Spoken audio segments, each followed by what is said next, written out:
Bonjour et bienvenue sur Radio Bien-être.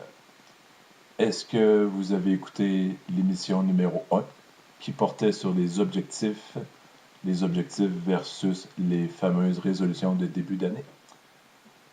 Est-ce que pendant l'écoute ou après, vous avez pris quelques minutes, pour ne pas dire plusieurs minutes, pour faire les exercices que j'ai suggéré de faire dans cette émission-là, soit de mettre vos objectifs par écrit, pas juste dans le domaine financier. Souvent, c'est le plus facile parce qu'il est plus palpable, plus concret, quantitatif et non qualitatif, parce qu'il y a d'autres domaines dans notre vie qui est plus qualitatif.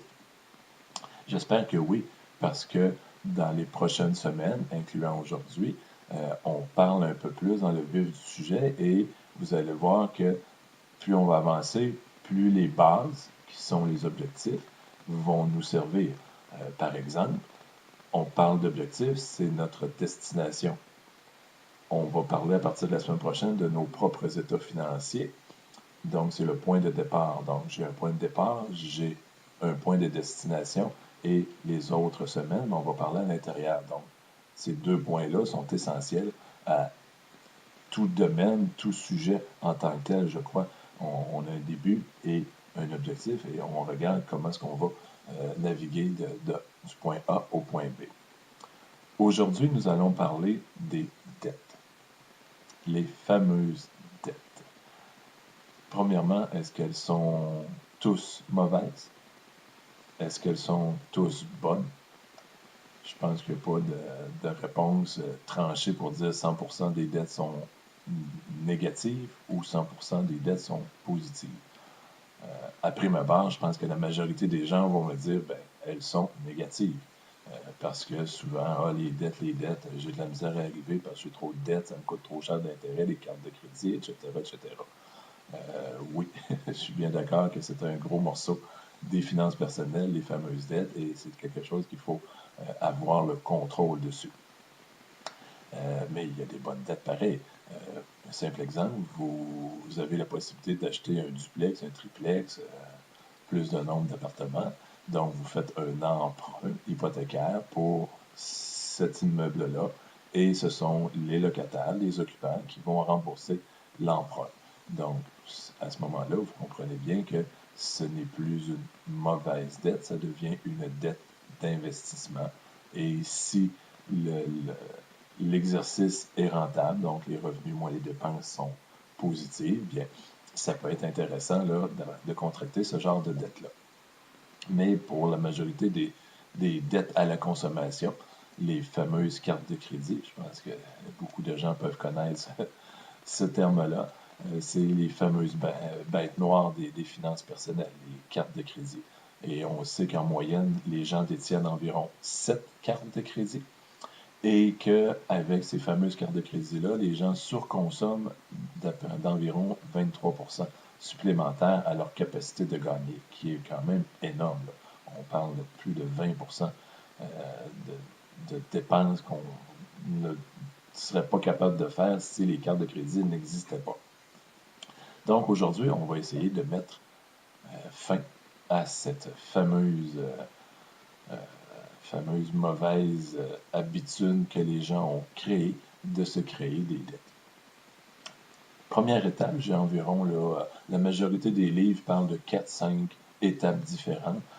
Moi, j'en ajoute une que j'ai écrite dans mon livre et je vous la mets ici là, gratuitement, dans le sens que je l'ai acquise dans un autre domaine qui est même pas dans mon domaine d'études au bac que j'ai fait dans le domaine des finances. C'est vraiment quelque chose que j'ai entendu ailleurs et ça m'a comme frappé en disant wow, c'est comme génial cette avenue-là et elle est transposable dans les finances de base et dans la façon de pouvoir éliminer les dettes le plus rapidement possible. Donc, pour moi, le point numéro un, et je vous demande si vous voulez réussir à éliminer toutes vos dettes, de la faire dès aujourd'hui. À partir d'aujourd'hui, on ne contracte plus aucune dette.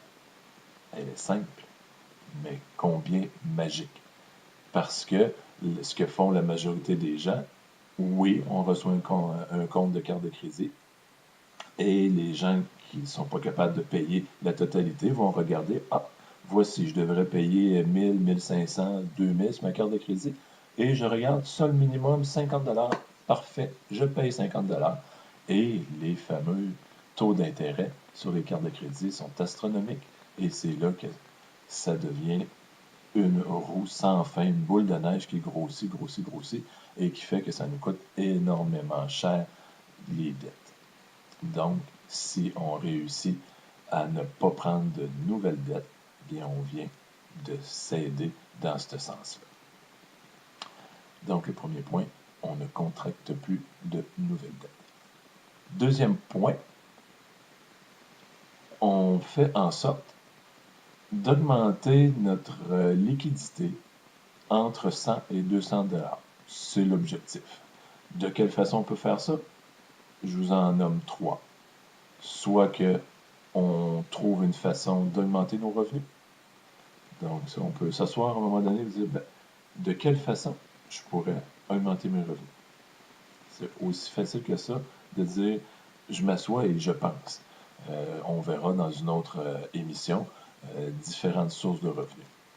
Deuxième chose, je coupe des dépenses. Moins de cigarettes, moins de journaux peut-être, moins de cinéma, moins de restaurants. Vous pouvez en énumérer autant que moi de ces sortes de dépenses-là qui sont intéressantes, oui, c'est des loisirs et tout ça. Et quand on veut vraiment dire je veux éliminer mes dettes, mais des fois, il faut faire de petits sacrifices. Ça, c'est dans les solutions possibles. Et la troisième façon, ben, c'est de faire un compromis entre les deux. J'essaie de gagner un petit peu plus de sous avec une source différente de ce que j'ai actuellement, ou je diminue et je diminue en même temps certaines petites dépenses que je fais par habitude, que je m'aperçois, et on va en parler là, plus en troisième semaine, il y a l'état des résultats, des revenus dépenses. Et donc, ce combiné-là peut faire que dans mes mains, à la fin de chaque mois, j'ai entre 100 et 200 dollars. Et ça va devenir important pour la quatrième étape. La troisième étape, c'est de délister nos fameuses dettes. Je pense que beaucoup de gens savent qu'ils ont des dettes, mais combien est le total de ces dettes-là? Je ne sais pas. Si les gens qui sont endettés sont au courant. D'après moi, pas beaucoup de gens sont vraiment au courant de dire, ben moi, avec toutes mes cartes de crédit, mon prêt automobile, prêt hypothécaire et autres endettements, ben je dois 57 000. Je pense qu'il n'y a pas grand monde. Les gens reçoivent leur état de compte. Ah, voici ma carte X.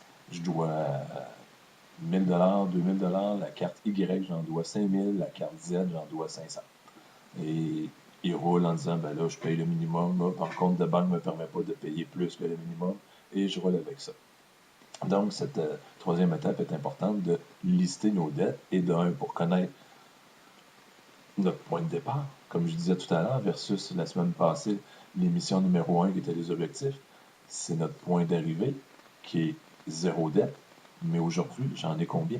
J'ai 5 dollars de dette ou j'ai 50 000 dollars de dette? Il faut savoir le point de départ. Donc, ça va nous permettre de connaître notre point de départ. Et dans quel ordre? Quel est l'ordre on met les dettes sur notre liste? Il y a deux façons. Vous choisirez celle qui vous intéresse le plus. La majorité des gens, ce qu'ils font, c'est qu'ils vont dire, ben, ma plus petite dette en montant monétaire, je la place en haut, et ma plus grosse dette, en grossissant, je grossis jusqu'à ma plus grosse dette en bas.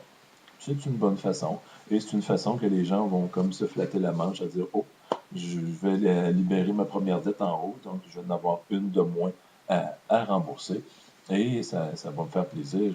J'en avais 8 dettes, là, il m'en reste 7. C'est bien. La deuxième, que moi je préfère, parce que, bon, mon petit côté financier, c'est de les lister par rapport au taux d'intérêt. Qu'est-ce qui fait le plus mal dans la dette? C'est ce fameux montant de taux d'intérêt. C'est la grandeur. Et plus le taux d'intérêt est élevé, ben plus ça coûte cher de frais d'intérêt à payer sur cette dette-là. Donc, mon idée, c'est de dire, j'élimine ma plus grosse mon plus gros pourcentage de dette en premier en descendant. C'est une deuxième que je vous suggère. Quatrième étape, bien, c'est ici qu'on va utiliser notre fameux 100 à 200 $ de liquidité supplémentaire. Donc, on a listé nos dettes. On prend la dette 1 et elle, on la met en veilleuse. Et tous les autres dettes, ce qu'on fait, on paye le minimum. Majoritairement, les gens, c'est ce qu'ils faisaient déjà sur toutes les dettes. On fait la même chose avec la deuxième et les autres, on paye le minimum. Pour ne pas se faire taper sur les doigts par les institutions financières ou les compagnies prêteuses.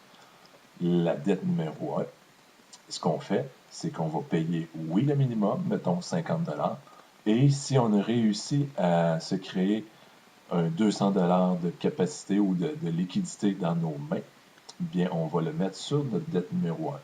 Donc, vous comprenez l'astuce que maintenant, on donne sur une seule dette, la première, en importance du taux d'intérêt ou du montant comme vous voulez, on va mettre maintenant 250 $. Et ça, c'est la plus difficile à partir parce que c'est elle qu'on part l'exercice d'éliminer nos dettes.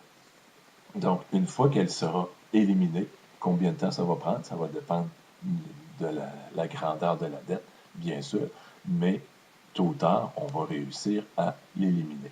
Ce qu'on fait par la suite, c'est la cinquième étape sur les 6 que j'ai inscrits, que j'ai énumérés là, moi, dans mon livre. C'est de dire, OK, la première dette éclairée, qu'est-ce que je faisais sur ma deuxième dette?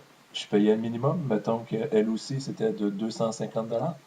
Bien, je ne continue pas à faire 250 $ dessus. Je ne fais pas juste comme ma première dette que j'ai fait, additionner mon 200 $ pour dire je mets 250 $ sur cette dette-là pour l'éliminer. Je fais mon 200 $ plus le minimum de ma deuxième dette, plus le minimum de la première que je payais, parce qu'en réalité, je payais 250 en haut, mon minimum de 50, plus le nouveau 200 $ de nouveau capital, de nouvel argent que j'ai dans les mains. Donc, vous imaginez maintenant que je vais mettre 300 $ sur la deuxième dette. Vous comprenez maintenant la boule de neige qu'on est en train de créer en notre faveur pour diminuer de plus en plus rapidement nos dettes.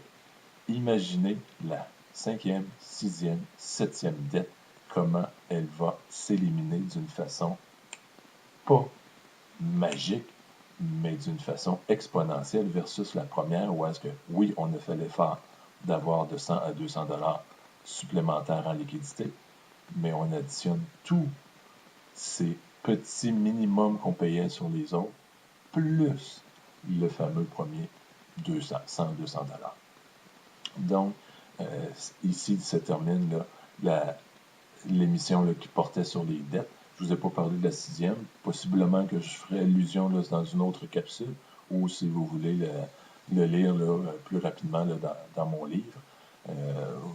Bien beau à vous. La semaine prochaine, on embarque sur la troisième et la quatrième semaine sur les états financiers.